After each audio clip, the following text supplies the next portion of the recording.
Well, good morning. We are here live with the Emissary Publishing Podcast with my friend, colleague, Paul Edwards. Paul, good to see you, buddy. Great to be here, Jason. It's been a long time since I've been doing podcasting, and I'm very grateful to have you along for the ride. I'm grateful to be venturing into a live and interactive version, as well as a podcast version you'll be able to pick up later, of where we dig into helping faith-based and faith-driven entrepreneurs and executives tell the stories that matter. And I think there's no better way than kicking it off with who we're kicking it off with today, because I think when it comes to telling a story that matters, a lot of what's involved in that is transcending boundaries and limitations that we place on ourselves all the time. And I can think of nobody better to break down a particular avenue of how that happened for him and for his clients and for a lot of people he knows than Giuseppe Grammatico, who's going to join us today. That's awesome. Well, I'm looking forward to this. You and I have spent the past year or so digging in with faith-based authors and like you talked about, telling the stories that matter here at Emissary Publishing. So let's get on with it. Let's welcome Giuseppe here to the podcast. Giuseppe Grammatico. Hey everyone, thanks for having me. This is awesome. I'm excited. Just found out this is show number 1, so I'm really, the pressure's on this one. So yeah, screw it up. There's going to be a public shaming if you don't perform, and the whole bit. We're going to hopefully. Are we setting the bar high or low on this one? I'm just kidding. Yeah. Now, I'm excited. And I'm really excited, and I'm honored to be the first guest. So thanks for the invite. Well, this is good. Now, Giuseppe, you and I don't know each other very well, but you and Paul go back a bit. Maybe you guys tell us where you began this journey. What was it now? We got introduced by somebody, and I don't remember who it was. Do you remember who it was? I do remember. He's introduced me to quite a few great guys. Rocky Lalvani from Profit First. That's it. Okay. Rocky's the connector, and I was on your show, and I was still pretty new, trying to figure out exactly how podcasting worked and things like that. So that's going back 2000, 2008, 2009, I believe, if I'm not mistaken. I'm sorry, 2018, 2019. Yeah, yes. 2008, I was in the Army back then. Right. Yeah, so it's been about just say 5 years ago. So yeah, we started talking. We've been on each other's shows. You've been on the Franchise Freedom podcast, and it's been great. It's been a journey, and wow, in 5 years, so much has changed. So excited to kind of cover that today. Well, yeah, and for just a bit of my brief memory on it. One of the things that came apparent to me early about Giuseppe when I met him, Jason, is this lovable East Coast frankness, right? Just come out and say it, no holds barred. If I don't like you, I'm going to tell you, right? Type of thing. So I glom onto that immediately. And, for all the conversations we've had, the podcast interviews, and just the, off the cuff chats and that kind of thing, Giuseppe has always been a great sounding board because he doesn't hold back. He calls it like he sees it. And, when it comes to what we're going to talk about, which is contained in the substance of his book, I would recommend anybody considering this avenue of entrepreneurship and expansion of your personal boundaries to speak to Giuseppe, because he doesn't come to it with some built-in agenda to steer you a particular way. He comes with the agenda of helping you find out whether or not this is a fit for you. And that's tremendously important. So we're going to dig in now. Giuseppe is the author of Franchise Freedom. You can find it anywhere books are sold. Amazon. He's got a website. We've linked to it in the chat. We've linked to it somewhere around here. I saw it a minute ago. ggthefranchiseguide.com. And I think what we want to start with, Giuseppe, is just a little bit of the background here. In terms of a lot of people say they want to write books, or a lot of people even write them but never really finish them or publish them or promote them. So just digging way back in the story now, what prompted you to go the route of writing a book and putting all that information and all that effort and time and money into getting one out there? Yeah, it's a great question. I never thought I would ever write a book, full disclosure. I I was a corporate exec, worked on Wall Street for many years, got into business ownership just about 20 years ago. And, there's various avenues of getting your story out there. And I met someone back in 2019 and had mentioned, hey, why don't we look into podcasting? I jokingly said I had a face for podcasting because we were just doing audio back then. Now, unfortunately, we're doing video, and you have to put up with me. But yeah, so we did the podcast, and he said, a lot of it's resonating with people, and we're covering different topics, but we really want to cover that story. And he felt the best way was to use the podcast and leverage the podcast to create a book. And I never thought of it. And I said, well, I don't even know where to start. And he said that's not a problem. We'll frame it out. We'll create a few shows based around it where he interviewed me, and they transcribed I think it was about 5 or 6 different episodes, and had a copywriter come in and make the appropriate edits, and voila, we have a book. So never was a thought. That the process was much simpler to create it, but the main point of the book was really to not just cover, all these different topics of business ownership, the accounting side and the legal. It was really to essentially empower people, regardless if you come from wealth and money, if you have your graduate degree, if you have no degree, if you didn't even finish high school. It was really a way to level the playing field and empower people to have this knowledge, so that not just the elite had it, and everyone said, okay, this is kind of what a franchise and a business is.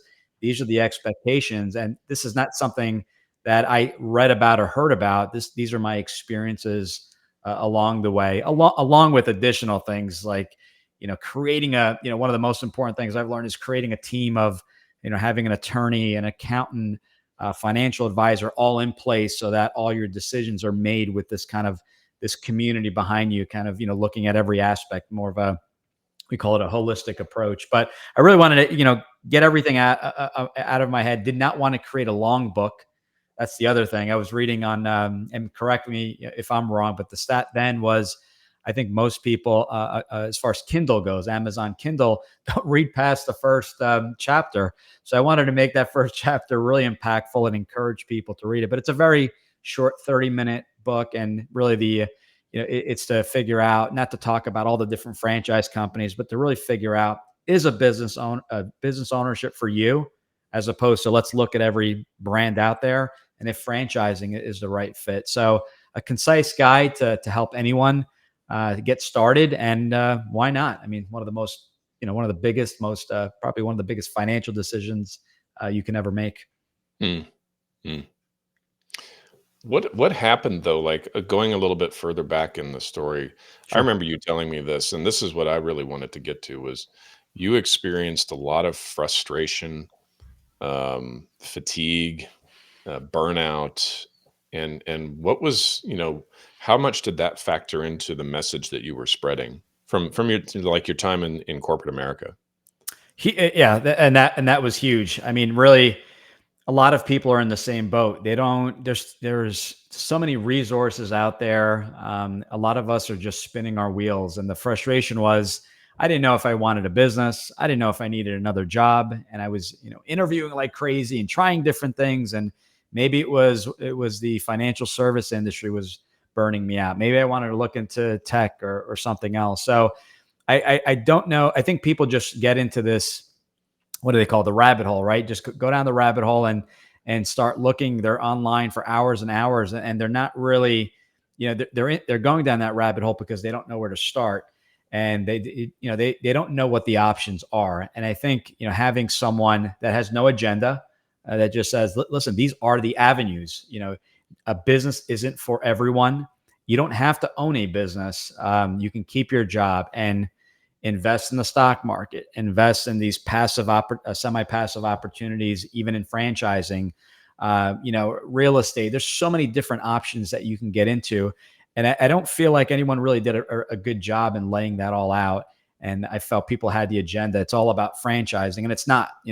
When we go into the show, people are like, well, I don't know if I want to franchise. And I tell them, guess what? I don't know either. Let's figure it out together. And if you're not one to follow a system, if you can't follow our basic system or the book, you probably aren't a good fit for a franchise. So So we talk about that. We talk about the financials that you need to own a business and things like that, the investment parameters. But yeah, to your point, was just frustrated because there was no starting point, and you start to go on these avenues of, let me just look at franchising one day, and let me just look at startups another. And what happens is, and I see this day in, day out, is decades later, 10, 20 years later, and people are still doing the same research, getting absolutely nowhere. So they're doing the research. They're getting advice from people that maybe have never owned the business. Why would you do that? Yet I was guilty of that as well. So, some of the advice I give is pretty basic and it's very direct. And I'll tell people, maybe, if you can't follow a system, maybe a franchise isn't a good fit, or you may be a good fit, but let's look at your financials. If you have no money to invest, this isn't a no money down deal, evening, midnight, what do you call it, infomercial that you see on TV. This is a true business. There's skin in the game. It's a lot of work. There's risk. And I think with the misinformation out there, I wanted to dispel those myths to say a franchise could be a good fit, but guess what? You can lose money, right? There's a risk there. You can make a ton of money. You can, it's just like any other business, except you have that support structure. So I think it's hard and it's difficult for me today to try to sift through what's factual and from experience and what is kind of a sponsored ad and they're promoting something else. So that was my frustration. And after hooking up with a franchise coach who helped me kind of break through and figure out, it's not about the businesses. Let's figure out your ideal situation. Like, he was asking me my goals and vision. And I said, dude, I want to just talk about franchises. And he's like, no, it doesn't work that way. Let's figure out if a franchise is a good fit, and or a business is a good fit. And let's figure out what the ideal business looks like, from the hours to the investment to where you're located. And I'm like, wow, this is a different approach. This is essentially reverse engineering the process, which was for me a game changer, because I apply that probably every day. I reverse engineer just about everything. So yeah. Well, one of the things that comes to my mind when you're talking about, I guess, entrepreneurs looking to settle into something, and they tend to wander, right? Startups, maybe I am comfortable in my job, maybe I'm not. Franchising, and then they begin, like you talk about, getting advice from people who are in their close circles, right, who have never necessarily walked the path, right, of a startup or a franchise, and it becomes confusing, I think, in a lot of regards. I saw recently a video about overthinking. People get stuck in that overthinking loop. Mm-hmm. You think you're thinking about making a decision, but actually you're thinking about eliminating consequences. And so you go down each of those paths of overthinking to eliminate the consequences of some hypothetical future, or to mitigate consequences. I'm curious, when you settled down and you made this transition, you really niched down into franchising. Was it also confusing for you at the outset whether this was going to be the path that you wanted to invest your future in? Absolutely. Yeah. I mean, it was absolutely confusing, because at first I was looking at the different jobs and the different companies and industries and things like that. And at the time, Subway was the big franchise, and I saw a lot of people, what I thought was, were making money. I assumed they were making money because they own multiple. So it absolutely was confusing, because I kept getting pulled. I kept finding, looking at the shiny object and what's the hot thing out there? What's everyone making money on? So I just wanted a proven system and just something that I can run with, and I could just essentially have the playbook and just run with that playbook. So it was absolutely confusing. And the other interesting part to that was that, and I know a lot of people are in the same boat, including myself, was, you want to do the research on your own. You don't want, you feel like if you speak with someone, you're going to get sold something. So I know people are hesitant. So research shows in our industry, 80% of the buyer's journey is done prior to that first conversation. The issue I have with that is that some people aren't getting the whole picture, and that's where I have to take a step back, and I'm actually creating some more educational videos that I can send to people before the phone call, and just let's set the record straight as to, I tell people how I get compensated, I don't charge you for the service, and the franchise companies pay us. But with that being said, I want to be very clear that a franchise isn't for everyone, and we're going to go through the kind of the right fits. So I don't want you to feel pressured in any way. But with that being said, where I get a lot of people to contact me is that the misconception or the preconceived notion of franchising is it's all food. And when people speak with me and they find out it's not all food, it's dog waste removal, eyelash extensions, business coaching, mental health, 70 plus industries, they're shocked by that. And then they said, well, I don't have millions of dollars. And then they find out it's a fraction of the cost in some of these cases. So once you start laying out before you make your decision, these are some benefits and pros of owning a franchise. And, these are some industries, these are some investments. This is the difference compared to a startup. People are shocked, like, wow, I can pay a franchise fee and be open in 30 to 60 days. They're shocked by that. So yeah, it's frustrating because, no one really gives you the whole picture. And that's part of what I do. And when people ask me, well, what's your success rate? I go, I don't know what a success rate means. A success rate in sales is I close 50%, I close 100%. And that's not my role. My role is education. So if I can help you decide not to buy a franchise, I consider that successful, right? I mean, we help, work together. So yeah, it's very confusing. And I like to meet people where they're at and educate them along the way. But I like to make sure they have all the information so they can make the best informed decision. One of the things Paul talks about here at Emissary is when people come to us and like, hey, I want to write a book. One of the things he mentions to them is that maybe you don't. Yeah. Maybe you have a message that you want to share, and a book may be the way to do that. And it also might not be. And it sounds to me like you do the same sort of thing with folks who are looking to franchise. But my thought centers around this idea of you have invested your time and energy, your life now into helping people through this confusing process to set themselves up for, whatever future they're looking for. Right. Why is that the message that is so important to you that you would invest your time and energy into it? It's huge. It's basically all my trial and error, all the things I've learned the hard way that I can provide that packaged in, what is it, 48 pages. So I think, the message or the reason to have a book is you get your thoughts out there, but they're uninterrupted thoughts. It's not a conversation, so that the information is there for the reader, for the potential franchise owner to go through. Again, not stop me in the middle of a conversation, in the middle of a thought with another question, but just to really sit back. Usually people are reading this maybe in the evening, distraction free, not checking emails. So I think, having that clear message is crucial to have it down.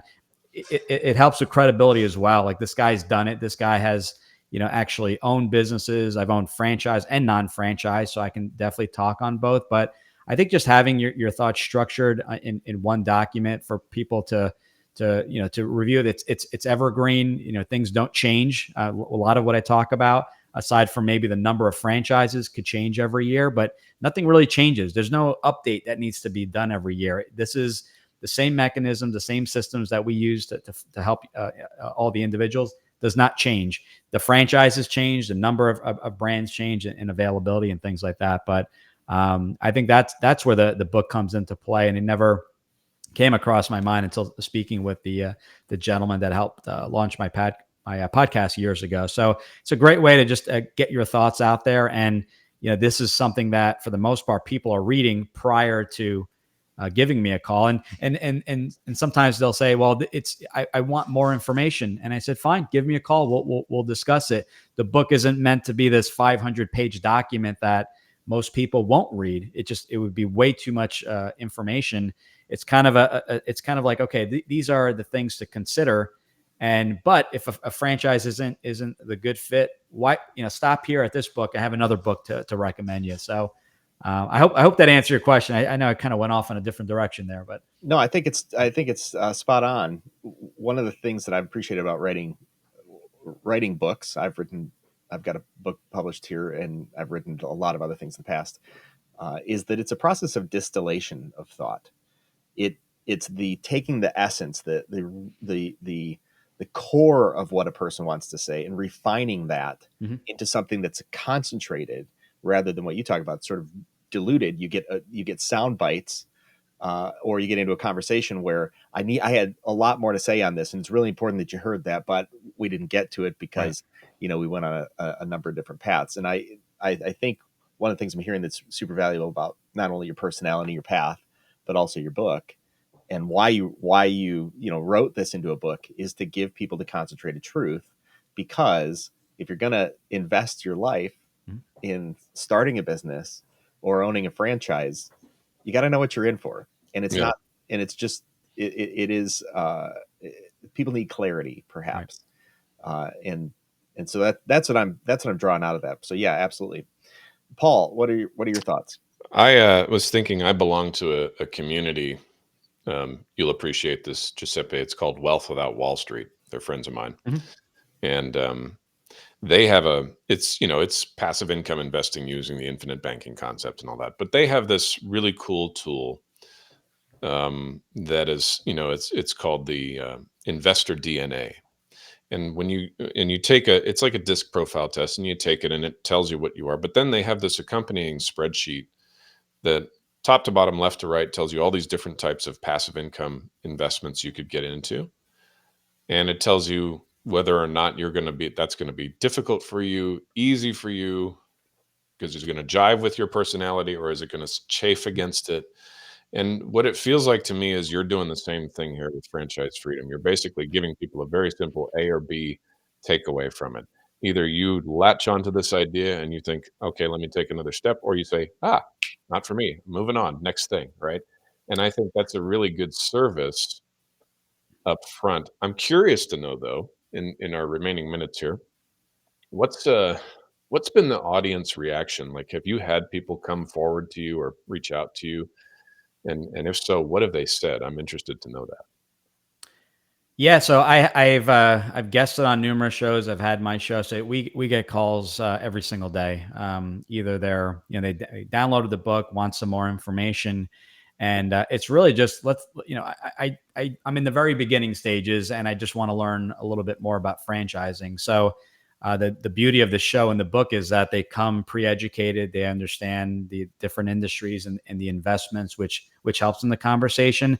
But the biggest part, I guess, the topic that comes up is the topic of fear, and that's a big part of what we do. Is we talk about mindset and the differences of how you approach things, right? Because why do people move forward, and why people don't? And I always I recorded a workshop that we have on the website, and it just talks about this mindset of fear and what that looks like. And being an employee, we all a lot of people feel that that's being safe, right? It's, I have this job, I have this employer, and I go, okay, let's spin that around and look at what being an employee is. You have one income stream. We're blindly investing in a 401k. When I say blindly, we're investing in now fund managers that you have no control over. So no control over the career, right? Your manager dictates for the most part what you make and promotions. Managers are now managing your 401k. What protection do we have in place in this job? We get fired in a couple weeks, couple months severance, maybe some unemployment. So, a business is going to have risk as well. And a business is, yes, you can invest your $100,000 and lose it all. But what if it works? And what we were looking at, this aspect, or this idea of time and financial freedom. What if it works? What if you can change the trajectory of your life and future generations? Yeah, that's what really, I get kind of goosebumps when I talk about it, because when I had this conversation with my coach years ago, she said, what if it works and you can set your future generations up for success and build some wealth and have them, contribute to the business. If you're not ready to dive in, why not, have a job? And how do you protect your job? Why not have a side hustle? Maybe it's a franchise. Maybe you're selling on Amazon. It doesn't make any difference to me, but if I can help you, think about it this way: have that side hustle and have that side income. Now we have diversification. We have tax benefits. We lose the job. Guess what? You have that side hustle you can get into. So, the interest level is always here once I, tell people what a franchise is. And then you get the fear, and it's really addressing it to say, there's no cheat code here, right? This Yeah. is an unfair advantage. I talk about that in my book, where you can get up and running with a proven model. That doesn't mean there's no risk, but why not, attempt to bet on yourself, invest in this business, and maybe keep that job for the first year and transition. But what will life look like in 3 to 5 years? Yes, we could look at worst case, but best case, what does that look like? This investment that you make, if you lost it, would that be the end of the world?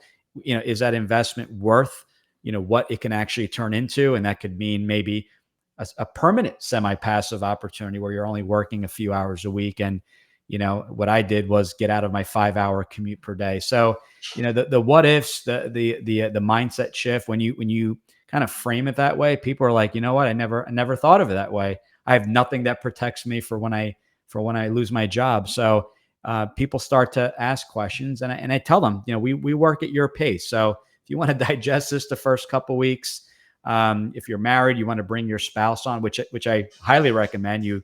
Everyone be involved in this decision. We have a future conversation. So it's a real rewarding. I really like what I do, and if it means giving someone the bad news of not being able to own a business, or if I feel like they're not a good fit, long run, I think they'll appreciate it. They may not appreciate me right then and there, but I really like what I do because it truly, I think I truly help. And, I've helped thousands of people, whether they purchase or not, over the years.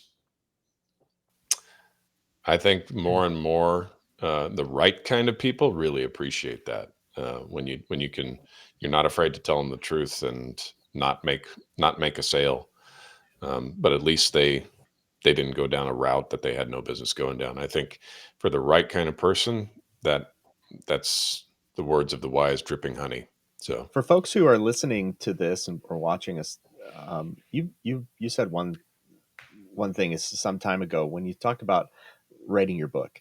Mm-hmm. You didn't begin with writing a book. You never thought you were going to write a book. However, you started producing content in a podcast, I think I heard you say. Yes. And out of that podcast, which I think enabled you to get those thoughts out to an audience, and figure out what was important, what was not important, how I'm going to say these things. You took that content and turned it into a book that said what it needed to say and didn't say too much. A couple things that come from that process, I think, for folks who are thinking of writing a book. You don't have to think about a 100-page book as though I have to expound on everything. You don't. You can say what you need to say and be done, which is super important depending on the book that you're writing. But also start someplace. Start someplace with the content that you think is valuable enough to speak about, which could be a podcast, which is perhaps easier. One episode of a podcast is easier than going through a whole writing and publishing process of a book. Do you see that process at work in not only in that kind of initial book? Do you see that process at work in any future productions for yourself?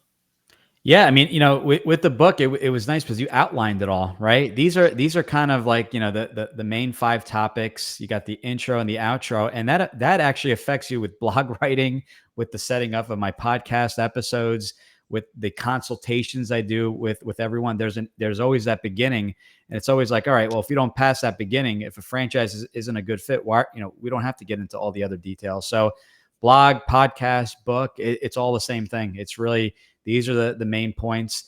And many times, I do key takeaways in the book. If you don't have time to read, it's a 30-minute read, I think at most. And I even do that with the show and the blog, and just say these are kind of the key takeaways. You want some more information? We have a company helping us do snippets, or contact me today. So I like to give people options, but yes, I think that the thought process in the book and how it's organized just helps with all the content. With my social posts for the month, it's pretty much set up the exact same way. Awesome.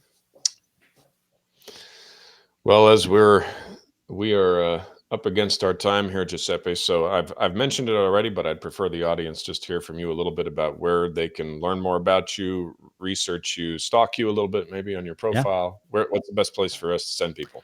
Yep. So we have a new site. The site is live, but we'll have a brand new site beginning of the year, and it's my initials because my name is ridiculously difficult to spell, and it's as on the screen, the franchise guide, GUIDE.com. A couple resources there. So you have the book we talked about, Franchise Freedom. Encourage everyone to, you can buy it on Amazon or download it for free right off the website. So check that out. It's the exact blueprint I used to help me find my first business. There's a workshop there. If you're stuck between employee, employer, and you prefer to sign the front of the check versus the back of the check, there's a workshop for everyone on there. And we have 150, I believe, plus podcast episodes covering, you got Paul on there a few times. We have Rocky Lalvani from Profit First.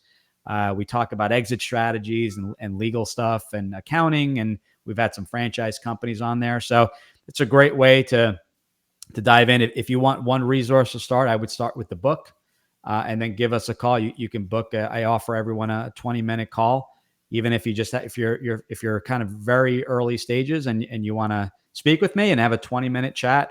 I've been known for having these calls and hooking you up with a recommendation with a recruiter, or we feel together a job is better, and we've hooked up people with a LinkedIn company to help them rewrite their profiles and things like that. So we have, as part of the show, as with Paul being another example. If you want to write a book, I'd highly recommend Paul. So meeting him after the fact. So these are great conversations to be had, and there's always a referral or a connection I can make. So check out the site. You're more than welcome to all the resources are free. The service is free, and if you have a specific topic you'd like, you can just message me, and that may be a future podcast episode. So feel free to reach out with suggestions as well.